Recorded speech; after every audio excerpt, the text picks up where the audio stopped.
Labdien! Mani sauc Kristaps Jokmanis un es esmu Saniteks šefpavārs. Šodien mēs gatavosim laša pasteiti ar kraukšķīgu briošu maizi.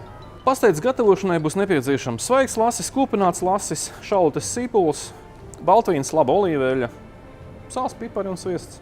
Sākšu ar to, ka tīrīšu, griezīšu šalutes sīpolu un sākšu viņu cept.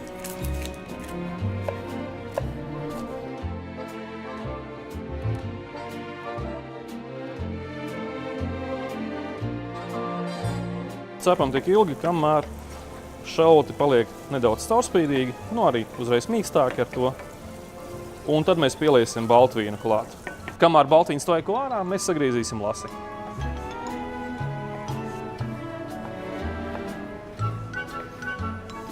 Baltvīnu tvaikojam ārā tik ilgi, kamēr veidojas tā kā glazūra.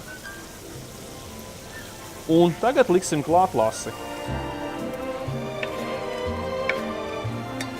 Un maisot visu laiku ir jācenšas laša gabaliņus nedaudz jau spiest kopā, lai viņi jau sāk iegūt rupjas pasteites formu. Tagad piespiedīsim nedaudz citronu sulu un piebērsim mazliet piparus.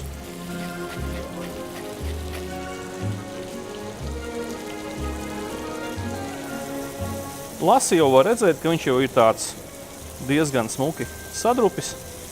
Tagad es pielišu klāt augsti kūpinātu lasis smalki grieztu.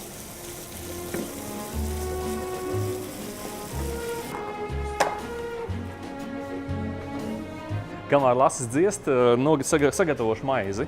Ņemu briošu maizi, kur jau ir izcepta iepriekš, nogriezīšu pāris šķēles un likšu krāsnī viņu apgrauzdēties.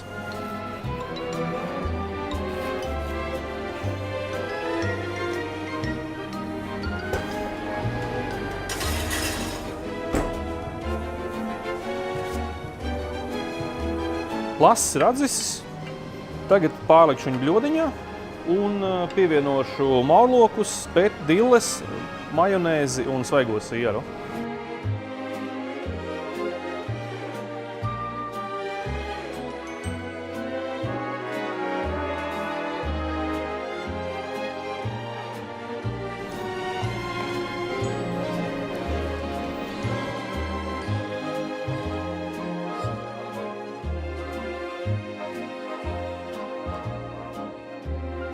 Laša un kūpinātā laša pasteite ir gatava.